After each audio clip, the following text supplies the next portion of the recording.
Israel's acts are not just murderous and inhumane, they are genocidal, as the UN Commission of Inquiry and others have concluded, and as is the near consensus view across the human rights community. Israel's Prime Minister has rejected the court's authority, asserting that, I quote, "Nobody will stop us, not The Hague, not the axis of evil, and not anybody else." Just 12 days ago, its Defence Minister declared, in defiance of this court's orders, that, I quote, "Israel's policy is clear, and no humanitarian aid is about to enter Gaza."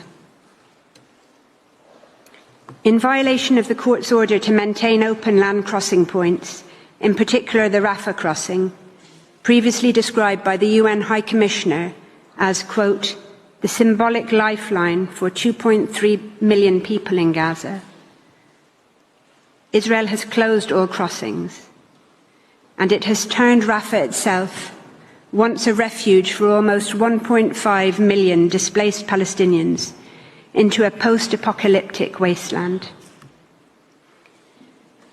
The slide on your screens, reflective of the general tenor of Israeli media since at least October 2023, shows Rafah devastated, with the caption, "The annihilation of Rafah is complete," alongside an Israeli flag and a flexed bicep.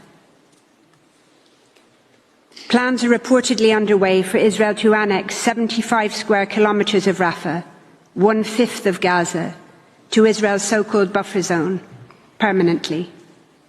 This, together with Israel's continuing maritime blockade, cuts Gaza and its people off from direct aid and assistance and from the rest of the world. In further violation of the court's orders, Israel continues to block UN-mandated investigatory bodies from Gaza, while destroying and burying evidence of its crimes.